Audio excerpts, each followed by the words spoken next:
All right, here we go. Going to go ahead and continue our NFL team preview here at pregame.com. I'm Sleepy J. We got Mackenzie Rivers on the podcast. Mackenzie and I, we're going to go ahead and we're going to preview the Cincinnati Bengals. If you guys have not been following along for our NFL team previews, make sure you guys do so. Go to our YouTube page, Pregame TV. Make sure you guys go to pregame.com, check out the forums, check out our video section. All our team previews are there. Let's go ahead. Let's talk Cincinnati Bengals. Mac, this Bengals team comes in here with a total right now. It's pretty much at 11.5 at a lot of these books here, but you can find some 11s out there. I'm going to recommend a wager, Mac. Bengals over 10.5 minus 130. Now, you're constantly looking at these numbers. I found that at DraftKings. Do you feel like 10.5, 11, 11.5? Like, what are you seeing as more consensus? But I actually like this 10.5 over minus 130. I would say it's 11. If you're betting 11 and a half, look for another book, look for another out. That's way too high. It was 11 and a half throughout the offseason.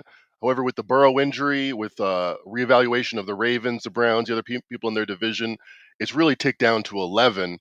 But usually they don't offer 11. They like to have a definitive wager. Some books do. But you'll either pay 11 and a half and you'll get plus money on the over, or you'll get 10 and a half and you'll have to pay a little bit more to get the over because it's really right in between those two. Yeah, it seems like a lot of people were taking the 11.5 and going ahead and betting that under. It seemed to me like nobody really wanted to play this Bengals team over, and I guess it makes sense. So I'll just go ahead. I'll do it. I'll do 10.5 over here. The Bengals, according to my strength of schedule right now, it ranks 23rd, so it's not easy by any means. Obviously, if you were first, SOS, easiest schedule, 32nd hardest, Bengals 23rd, so it's not going to be easy. But I do think that the schedule provides them, plenty of places to go ahead and pick up some wins. Now they're going to have to navigate through this schedule, but I think one of the biggest benefits for this Bengals team is the amount of travel time that they're going to have to spend this entire season. They have the least amount of miles out of any team in the league that they have to travel. In comparison, you have teams like San Francisco, Seattle, Miami, even a team that's in their division in Baltimore. They're going to travel like nearly 2.5 times more miles than the Bengals. So I think travel is actually really important this year. And I don't want to get political or anything like that, but if you guys have been watching social media or the news, travel's been an absolute nightmare over like the last 6 months, and it's continually getting worse. And when these teams have to travel, it's like you just don't jump on a private jet and it's like, oh yeah, we're up in the air, we're down, we're at the stadium. Like, no, there are things that are going to impact, I think, all these teams when it comes to travel. And one of the biggest benefits for this Bengals team this year, it's going to be this fact that they're going to travel less miles than any team out there. Not sure if you put any consideration into that, Mac, but I think when we're looking at travel this year, being that there are a lot of travel issues going on right now, that we at least take a little bit closer of a look there when it comes to the travel situation. I think the Bengals are clearly a beneficiary that they don't have to travel as much as a lot of these other teams. Well, that was always why the Cavs and the Bulls, they say, weren't as good as necessarily the other great teams on the either coast because they got a big advantage being in the middle of the country, not having to take 3,000-mile trips every other week. I'm generally on the travel doesn't mean as much as it used to train. However, as we've seen home field advantage go from 3 to 2 in most spots now, you could say that it's already been accounted for, maybe even overly accounted for. But I'm curious as something to what you said. You said it's not like they get on a private jet. I mean, it's not a private jet because a jet would only fit like 12 people, but it is a private 707. It is like only for them. It's not like they're flying commercial. What kind of difficulties do you see popping up with travel these days, as far as NFL players are concerned? Well, yeah, obviously they have their own private plane and stuff like that. It's not like they're sitting in there in hot tubs or anything like that. But if you just take a look at the transportation industry as a whole, especially air traffic, from reports I've read, it's heavily understaffed. And that's one of the reasons why we're seeing all these delays, why we're seeing all these cancellations. They don't have enough pilots. They don't have enough people working in the towers. They don't have enough people cleaning the planes and making sure that they're okay to go ahead and get in the air.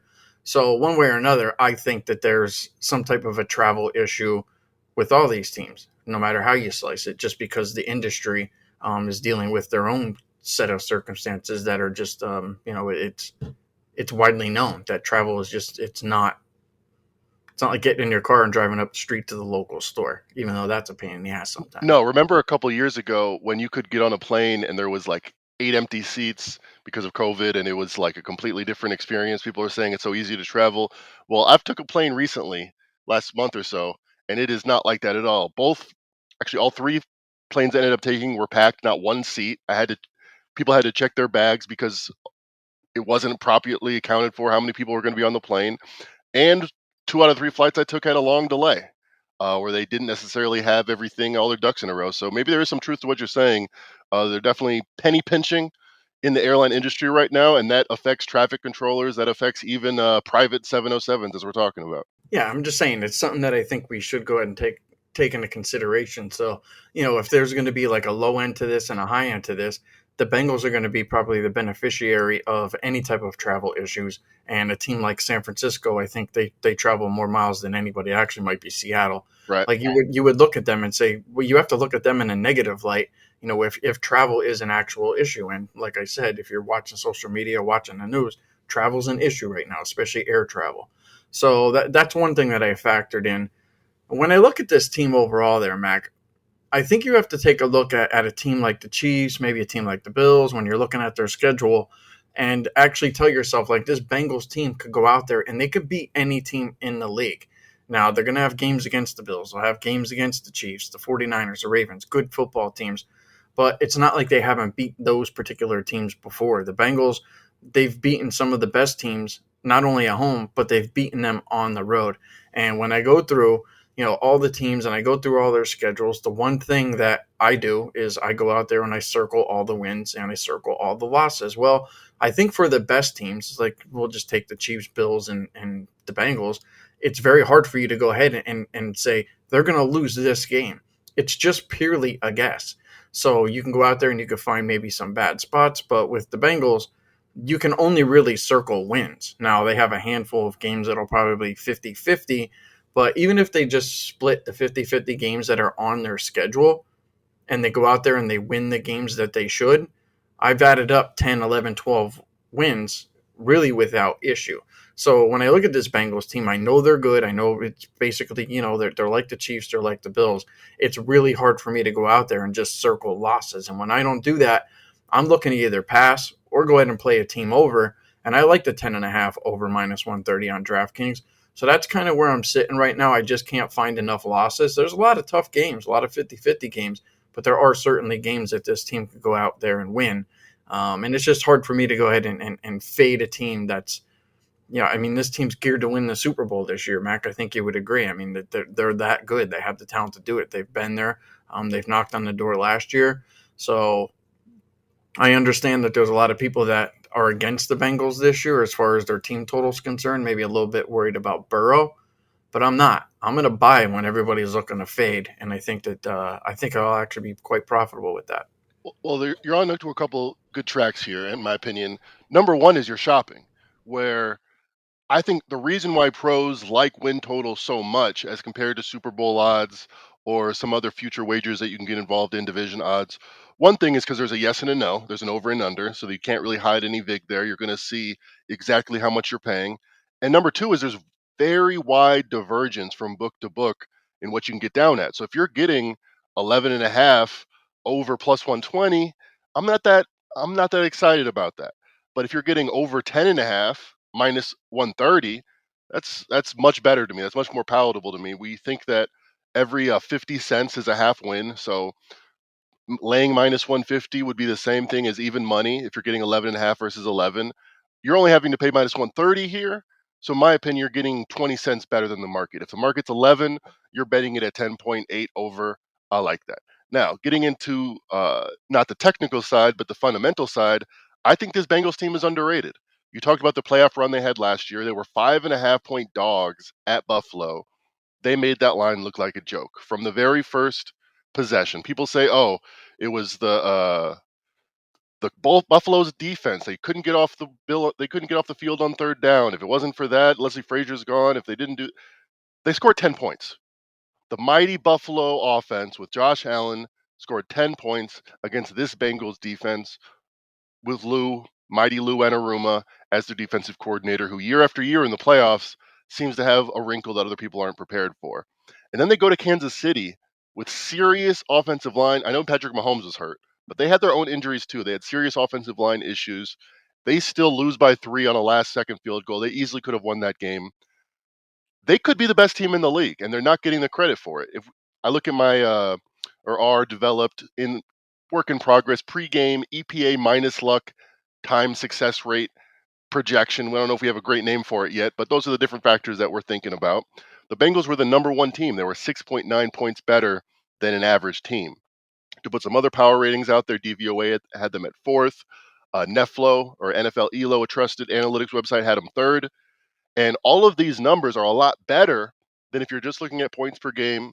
If you're just looking at yards per play, they were like an average team, because what they tend to do is get very conservative with a big lead and kind of milk the game away, which hurts your yards per play, but doesn't really hurt how good you are or how effective you are at winning those games. So if you did our 4 metric mix of all the different power ratings, including our own, they were the second best team in the league at the end of the season. Eagles, they were a little bit better than the Chiefs, who again they lost to on the road in the playoffs by 3, and they were a little bit worse than the Eagles by my estimation. All those guys that mattered are back. Joe Mixon signed a reduced deal to be back, so that kind of shows the camaraderie and the spirit about the team, where I'm willing to take less money because I think we're part of something great here.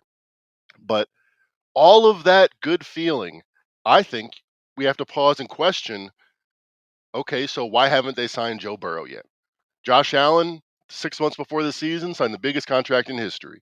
Kyler Murray last year, I think it was May, or it might have been even before that, before his fourth season, signed that big extension, because that is how a franchise rewards you when you are clearly the franchise guy. I don't think in the history of Bengals football, Boomer Esiason and all that included, I don't think there's been more of a franchise changer than Joe Burrow.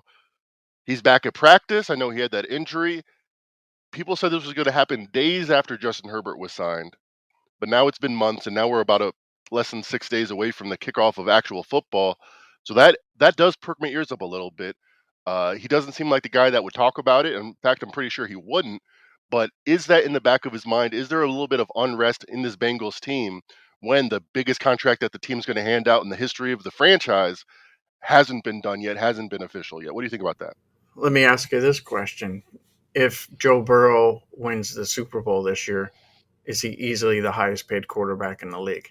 That's the thing. He should be the highest paid in the quarterback in the league tomorrow. But yes, if he bets on himself and he says, I don't need to sign an extension, and he ends up winning the Super Bowl, just add a zero, add as much as possible to the end of that contract, because he will be a saint in Southern Ohio at that point. And I think that we've seen, at least recently over the last couple of years, like players are willing to bet on themselves or at least take some type of risk. I think one of the things about Burrow is that he kind of has like that Tom Brady kind of gene in him, where it is about winning and it's about taking less for the team, in order to, just stay in this league. And he's going to make his money. I think that that's the way he's looking at this. Like, hey, I might not be able to sign for, 180 million today, but it could be down the road I get more and more and more and more. This team stayed together for a reason, because they all probably believe right now that they can win the Super Bowl. When you bring guys back like T. Higgins, and you bring offensive linemen back, and other players like Mixon and things like that, and everybody's kind of just bought in, being like, we might only get one opportunity, and it's not like it's this big secret. You don't get many opportunities to win Super Bowls in this league, and when you have a team that is probably one of the best teams in the league, if not the best team in the league, and you're somebody like T. Higgins, Joe Burrow is going to make you look great. So he can make you money just from going out there playing football with a guy like that, right, Mac? I mean, what happens if you're like, I'm gonna go to Tampa and I'm gonna go play with Baker Mayfield? Well, he could ruin your stock and destroy your career. I'm not throwing shade on Baker. I'm just saying, if you hang with Burrow for one more year, you can end up getting a big contract somewhere else, where maybe this team was only willing to pick you up for a year and you had a terrible year, and now that contract's out the door. So I think right now, while you're in the pocket, stay in the pocket. And I think Burrow's thinking long term, like, dude, if I go out and win the Super Bowl, I'm the highest paid quarterback in the league. And I think he's willing to risk that. And he probably laid that on the table. Mac was like, look, T, you got to come back, dude. Joe, you got to come back. Like, we're right there. We're right there. Let's all do this. And they probably all sat down, and like me and you were sitting here doing a podcast, but these dudes have 60, $70 million contracts on the table, or $100 million contracts. Like, there's different conversations that those guys could have that you and I probably don't even understand, and we don't understand the long term effects of what happens when you keep a team like this together. So I think there's more benefits long term than there are short term. It's a good point. I mean, Joe Burrow does seem to me in the mold of Tom Brady in almost every facet, as far as his cool, calm, and collected demeanor, and also just the way he plays, gets the ball out of his hands in 2.5 seconds, whether it's a check down or whether it's a fade, uh, going for it all or just taking what the defense gives you. It feels like he has that calculated before the ball is even snapped. So that's very attractive for a guy that can get open one on one in about a split second, like Jamar Chase and T. Higgins can. And that's what they've already said in practice. They've said a couple of their younger guys like Trenton Irwin looks like a superstar. Why? Because Joe Burrow's back, and that's the kind of thing you want to be a part of. And you're right. Like, how many guys are talking on ESPN for a living and making a couple $1 million a year and look like geniuses and look like NFL experts because they won 4 or 5 Super Bowls because they played alongside Tom Brady. That is kind of the attraction of being part of a good organization, and it starts with your best player. I think the biggest issue for this Bengals team over the last couple of years has been their offensive line. Like if you have a quarterback like Joe Burrow back there doing what he was able to do with the offensive line that he had, you can only imagine what this guy could probably do this year. I mean, for me right now, I think this offense is clearly in the top three. I think their defense is probably 5, 6, or 7. I don't see how it could really be any worse than that. I would play this team over the 10.5.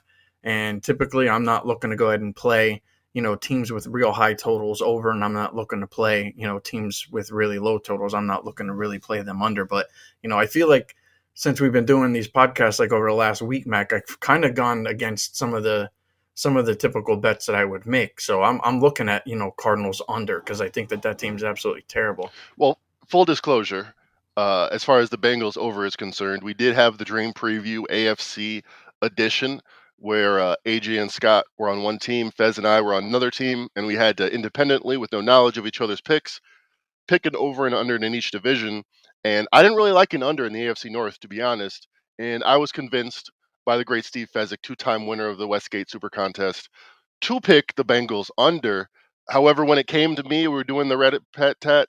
I didn't really have a lot of reason why the Bengals are going to be worse than they were last year. And I talked about how the yards per play wasn't that good, but if you account for different elements of what brings about that stat, I don't think it's necessarily a demerit. Where if you look at their EPA per play on line of scrimmage plays that were not turnovers, they were a top 5 team. They were right there with the best offenses.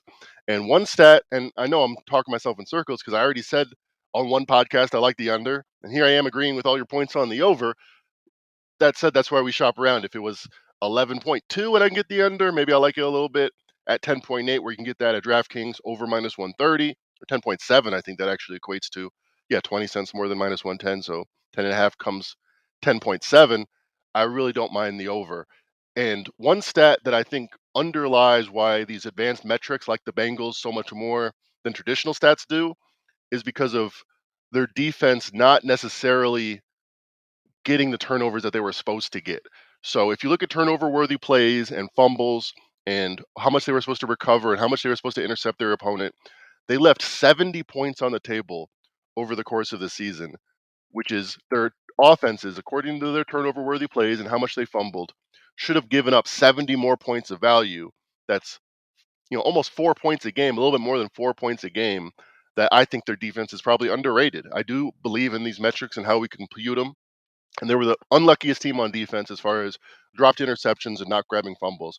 If you turn that around, if you make them average, I think there's a reason why these advanced metrics like them in the top 5. And I think that's much closer to their reality, a top 3 team versus, they weren't that good on yards per play. Maybe they're more like a top 10 team. No, I think that's old school metrics being exposed for what they are, which is a little bit outdated. And I think this Bengals team is just as good as they have been. I kind of like them. I kind of like fading them early. Zach Taylor in his time, weeks 1 and 2, is only 1-7 straight up, 3-5 against the spread in weeks 1 and 2, and it hasn't been much better with Burrow. As we mentioned, they lost their first 2 games last year. Joe Burrow had by far his worst game, week 1, after having a limited training camp. So I like that as a template that might repeat itself. I already have mentioned on this podcast probably that I like the Browns Now that Joe Burrow's practicing, you can get 2.5 again. So I don't like that. I'd rather have the closing line value. I liked when it was back to 1, but I like the Browns week 1 and the Bengals week 2 at Baltimore. If they do end up slipping that first game, that's going to be a huge game. They're currently 3.5 point favorites hosting the Ravens, but I think both you and I think the Ravens are going to be a little bit better than people expect. So this might be a situation where I love the Bengals over 9.5 after they start out 0-2, or maybe over 9 after they start out 0-2. But I'm going to be neutral right now. I'm passing. I haven't bet either side on the win total. Well, I think with everything that you said there, Mac, it kind of goes to show that you're probably right in line with the market. Like if you think 11.5 is under is a pretty decent wager, and maybe 10.5 over is a pretty decent wager, then it's telling me like, yeah, well, he's not on both sides. He's not out giving out two sides and giving out all these picks. Like, no, dude, you're kind of right with the market, and I kind of agree with you. Like I think when you look with Burrow right now, had a little bit of an injury issue, another training camp where he wasn't out there, didn't play in the preseason. This team has a history right now of starting out slow. Maybe you're right. Maybe we just sit and wait, not play the 10.5, not, go ahead and play the 11.5 over. Let's just wait and see. Maybe what happens if Burrow re-injures himself and you're sitting there with a 10.5 ticket or a 9.5 ticket? It's something that I think you do have to consider. But the one worry that I have is like, I think with Burrow, he falls into the same camp as Mahomes. Betting against guys like that it's not fun. Like it's not like So true. if you can't if you can't circle losses on the schedule, then you're just sitting there hoping and praying that they lose in order for you to cash a ticket like this. I feel more comfortable betting unders on teams that have a lot of question marks across the entire board. And it's hard to question anything with this Bengals team outside of the fact that like this team struggles a little bit in the beginning of the year, but we saw what they did last year. They could rattle off a ton of wins. So I don't know. I don't want to bet this team under. I mean, I've been a supporter of them. I've become more of a fan of them, really like Joe Burrow. So it's tough for me to go ahead and recommend playing them under their total because I think that this team, this could be a 14-win team. We don't know. And if they start out the year hot there, Mac, let's just say they win those first 2 games, there's no way they're not going over 10.5 unless Burrow goes down and the whole team falls apart. So that's where I'm at right now. Me personally, I'll recommend over 10.5 on DraftKings at -130. I think that that's a pretty fair wager. But that'll wrap up the Cincinnati Bengals. Good talk there with Mackenzie Rivers. You guys know where to find us on Twitter at SleepyJ_pregame, at Mac and Rivers. Make sure you guys get us over there at pregame.com. If you're not subscribed to the podcast, make sure you guys do that. Also, like and subscribe our YouTube channel. And if you guys are looking for a free pick for NFL week number 1, simply go over to pregame.com, pick a pro of your choice, and enter code pregame25. Get yourself a free pick. With that said, I'd like to wish you guys all the best of luck. Enjoy the games.